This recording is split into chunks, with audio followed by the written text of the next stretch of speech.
Meus irmãos, para a nossa meditação nesta noite, eu quero trazer para os irmãos Salmo de número 143. Eu farei a leitura do versículo 1 até o versículo 12. Salmo 143. Súplica por libertação, é um salmo de Davi, o grande rei Davi, e nós vamos meditar nestas palavras de Davi nesta noite. A sua oração e a sua súplica é inspirada por Deus, está registrada na palavra, e assim, portanto, nós devemos também, quando termos os nossos corações, a nossa alma angustiada, devemos também clamar ao Senhor como o salmista Davi. Diz assim: atende, Senhor, a minha oração, dá ouvidos às minhas súplicas, responde-me segundo a tua fidelidade e segundo a tua justiça. Não entres em juízo com o teu servo, porque à tua vista não há um justo, nem um vivente. Pois o inimigo me tem perseguido a alma, tem arrojado por terra a minha vida, tem me feito habitar na escuridão, como aqueles que morreram há muito.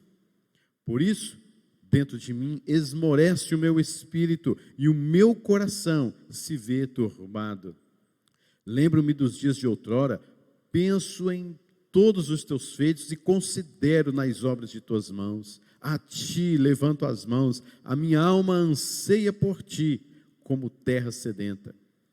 Dá-te pressa, Senhor, em responder-me, e o espírito me desfalece. Não me escondas a tua face, para que eu não me torne como os que baixam a cova.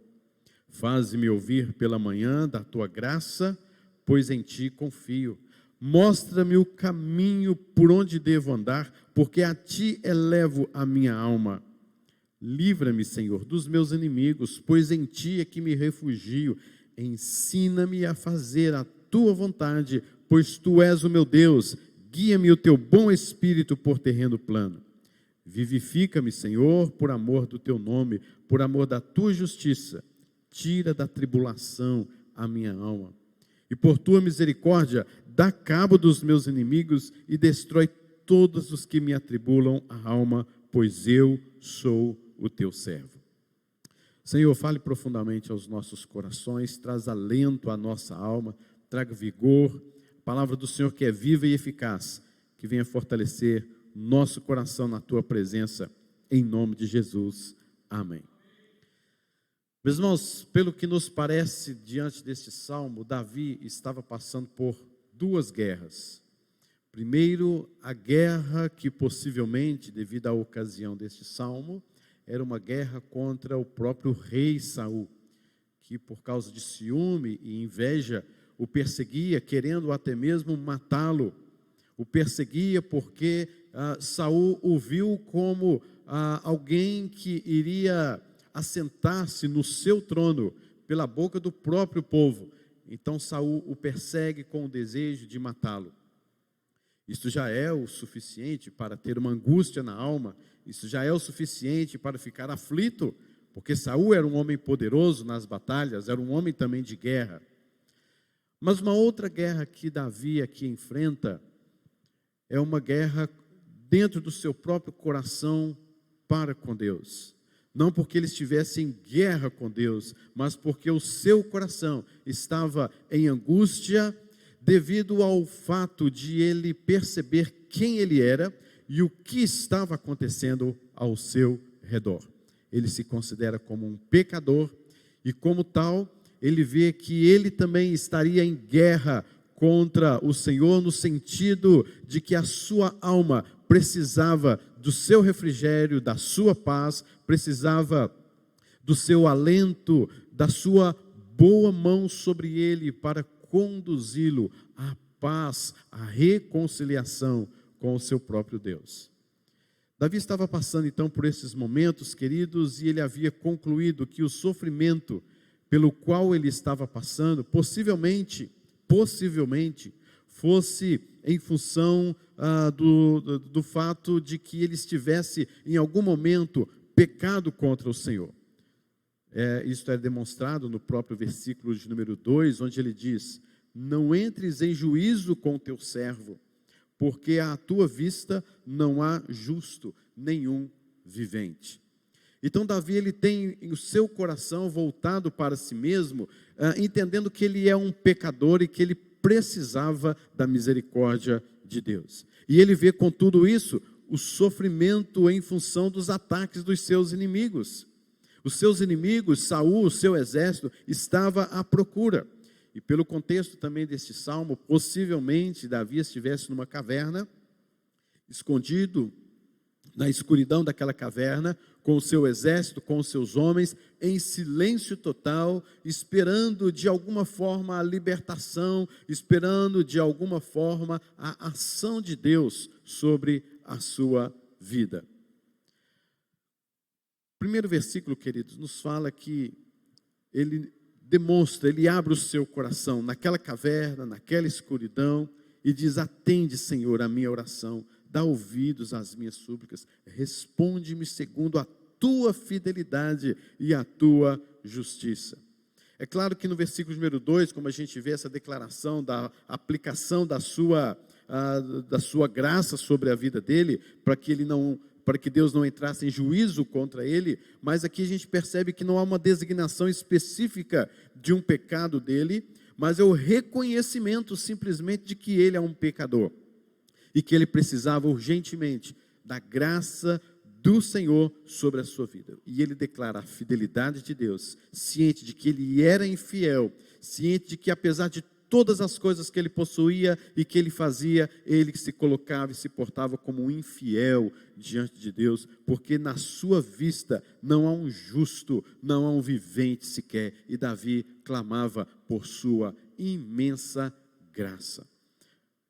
Meus irmãos, já pensou você passando por um momento como este de Davi? Quais seriam as suas considerações? Onde você depositaria a sua confiança? De certo que nós, por muitas vezes, passamos também por dificuldades e por aflições. Não é porque somos crentes que estamos isentos de problemas, de aflições, de perseguições. Davi era um homem segundo o coração de Deus. E aqui ele está passando por momentos terrivelmente angustiantes, juntamente com os seus homens, escondidos numa caverna, numa escuridão, esperando algum sinal de Deus, para que lhe fosse mostrado que ele estaria livre das próprias mãos dos seus inimigos, das próprias mãos de Saul. O que fazer dentro de uma caverna, na escuridão, no silêncio, esperando algo? O que se veria? Qual seria o sinal? E Davi, neste momento em que ele estava ali aflito, ele entende o quão pecador ele era. Queridos, ele diz: atende-me, ouve, Senhor. Em primeiro lugar, então, ele conta a Deus a sua situação. Nós também, queridos, precisamos abrir os nossos lábios, abrir o nosso coração e dizer ao Senhor: Senhor, eu preciso de Ti. Eu conto ao Senhor, estou contando ao Senhor toda a minha ansiedade, porque na Tua palavra diz que eu posso colocar diante do Senhor as minhas necessidades. E Davi está clamando: Senhor, atende-me, dá ouvidos, eu estou suplicando ao Senhor. Responde-me segundo a Tua fidelidade, porque se o Senhor olhar para a minha fidelidade, o Senhor não vai me atender.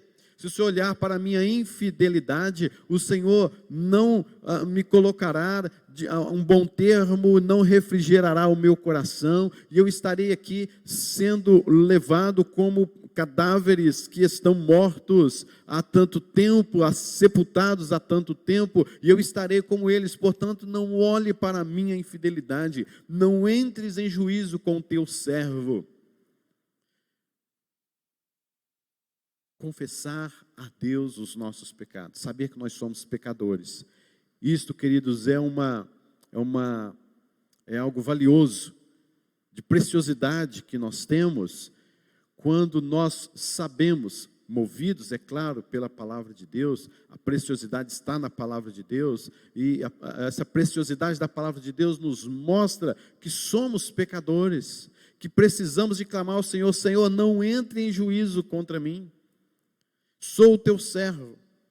E aí, queridos, isto faz parte daqueles que um dia foram chamados por Cristo Jesus para viver uma vida santa, para viver uma vida reta diante dele, porque na verdade é somente em Cristo Jesus, somente Cristo Jesus, Ele é fiel, Ele é poderoso, e quando nós estamos nele, Deus olha para nós e vê em nós fidelidade, mas em nós mesmos, Deus olhando para nós sem Cristo, há com certeza infidelidade, e Deus tem toda a razão e a sua justa santidade em derramar sobre nós a sua ira e o seu juízo. Portanto, devemos estar em Cristo Jesus.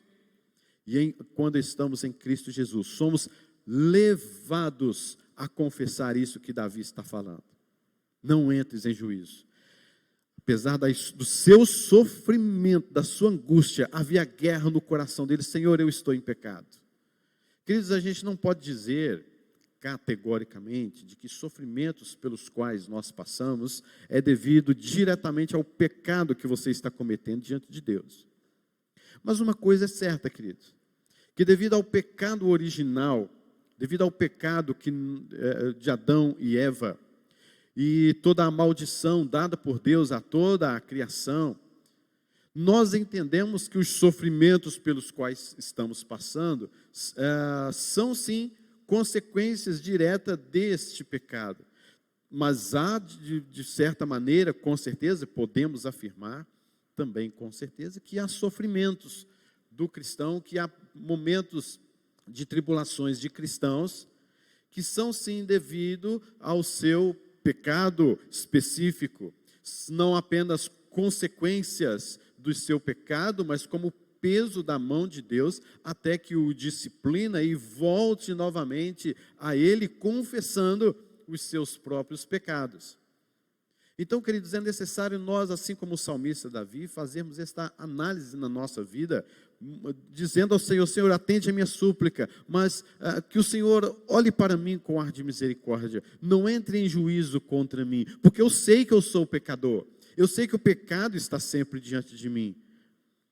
É suplicar ao Senhor que atenda a nossa oração, mas ao mesmo tempo entender quem nós somos, o que você é, a depravação do nosso coração, os pecados que emanam da nossa mente, do nosso coração, das nossas atitudes, que desagradam a Deus. Meus queridos, se Deus fosse nos abençoar conforme a nossa fidelidade a Ele, queridos, nós estaríamos por todos condenados.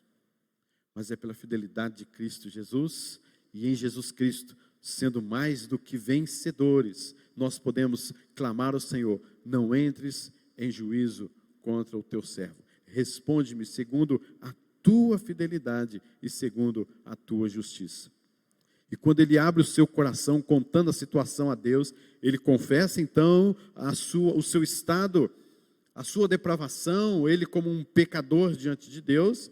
Mas em segundo lugar, nos versículos 3 e 4, ele conta ao Senhor as suas diversidades. Depois de se concentrar no caráter de Deus, de que Deus é justo, de que Deus é gracioso, de que Deus é santo, de que Deus é fiel, de que Deus é justo, Davi também, coloca diante do Senhor as suas próprias necessidades. Ele fala do sofrimento pelo qual ele está passando por causa dos seus inimigos, possivelmente a perseguição de Saul. E ele está, queridos, habitando numa escuridão, ele está numa caverna, e ele diz que ele é como um cadáver. Veja bem comigo no versículo 3, o inimigo me tem perseguido a alma, tem arrojado por terra a minha vida, tem me feito habitar na escuridão, como aqueles que morreram há muito. Davi se coloca então como alguém que está dentro de uma sepultura, há dias ali, há muito tempo. Isso traz angústia, querido. Você gostaria de ficar numa sepultura durante um tempo para esconder dos sofrimentos, das dificuldades, e ver e sentir algum sinal que está na hora de sair da sepultura? Querido, isso é algo ilógico, com certeza. E imagina a aflição desse homem, se sentindo como morto. E se sentindo como morto, parece que ele também se sente como se Deus não estivesse agindo em seu favor.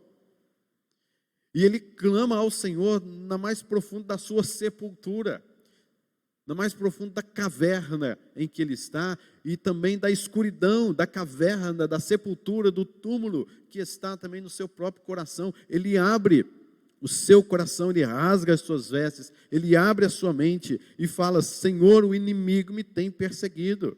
Dentro em mim, no versículo de número 4, o meu espírito se esmorece, o meu coração se vê turbado.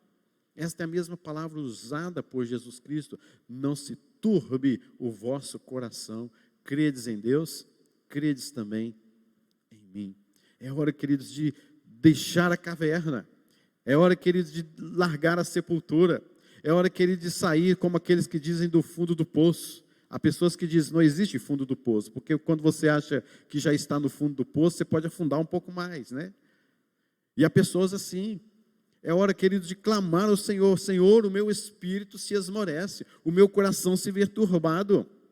As coisas estão acontecendo ao meu redor. Lembro, portanto, versículo de número 5, lembro-me dos dias de outrora. Penso em todos os teus feitos e considero nas obras de suas mãos. A situação ficava ainda pior para Davi, né? Porque esta lembrança poderia ser uma lembrança boa ou uma lembrança ruim. Por que boa ou por que ruim? Boa porque ele lembrava para trás, né, dos dias de outrora, e lembrava da fidelidade do Senhor, e lembrava das obras do Senhor. Possivelmente, ou quem sabe, se lembrando da libertação dos seus pais, antigos pais lá do Egito, do Mar Vermelho que se abriu, a conquista da terra, que ele seria o rei futuramente dessa terra. E lembrando de coisas maravilhosas que o próprio Deus havia feito diretamente a ele. Isso é coisa boa. Mas a coisa ruim é que parece que o salmista, quando você lê, você percebe que ele está se lembrando, mas apenas aquela coisa do passado. Agora eu estou aqui, neste lugar, neste recinto, e não tem esperança mais. Eu fico só lembrando das coisas boas do passado, e hoje a vida está desgostosa, e hoje a vida está sem prazer, hoje a vida parece que eu estou sepultado, me sinto como morto, não consigo mais viver e vivenciar a minha vida.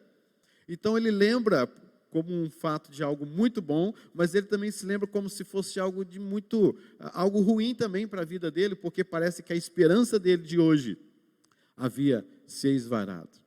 Mas no versículo de número 6 ainda, ele disse: a ti levanto as mãos, a minha alma anseia por ti como terra sedenta. Queridos, que versículo maravilhoso esse. Diante de tudo isso, ele ergue as suas mãos, e ele declara: minha alma anseia por ti como terra sedenta. Ele está visualizando aquele lugar, e aquele lugar é uma terra sedenta. Aquele lugar é uma terra seca mesmo. Não tem ali qualquer tipo de esperança no meio daquela escuridão. Não há nem aquela tal luz no fim do túnel, né, que a gente às vezes fala. Há uma luz no fim do túnel, há uma luz no fundo da caverna. Não tem nada. Mas a minha alma anseia por ti. Quando o salmista Davi faz uma reflexão da sua vida, de que ele é um pecador, os inimigos estão à sua espreita, ele está numa situação caótica, ele lembra das coisas de Deus, mas ele coloca algo central: a minha vida anseia por ti, a minha alma o busca como terra sedenta. Meus irmãos, Deus está sempre preparado, Deus está sempre disposto a enviar chuvas espirituais, águas refrigeradoras sobre as nossas vidas, para acalmar o nosso coração. Basta ter uma terra sedenta para Deus derramar as suas chuvas sobre este coração, sobre esta terra. Se você tem um coração que anseia por Deus e se sente como uma terra sedenta, Deus, querido, é aquele que refrigera a nossa alma, é aquele que faz cair chuvas sobre o nosso coração. E quando nós somos levados a buscá-lo, entendendo o nosso estado em que nos encontramos diante de Cristo Jesus, como salvos, como homens agora que foram eleitos, chamados por Deus para a sua santificação, queridos, Deus deseja derramar chuva de bênçãos por meio de Cristo Jesus sobre as nossas vidas, porque na verdade o que Ele deveria derramar sobre nós seria a sua ira, e Ele seria justo, e como Ele é justo, sempre foi, em derramar completamente a sua ira sobre nós, mas assim Ele não fez. Ele derrama chuvas de bênçãos, como cantamos, por meio de Cristo Jesus, por meio da graça, porque nós somos infiéis e sempre seremos, mas Ele é fiel.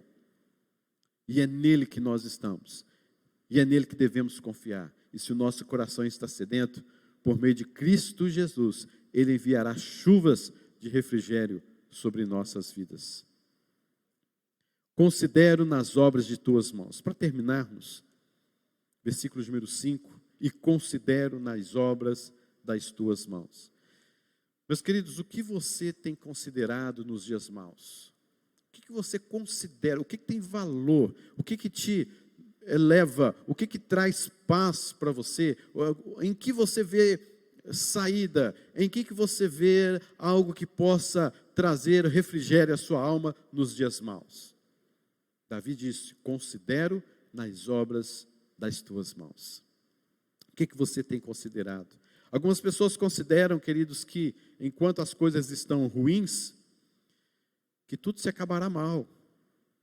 As coisas vão piorar. Se você está achando que está ruim agora, vai ficar pior. Se você está achando que está no fundo do poço, tem mais fundos por aí, tem mais coisas por aí vindo.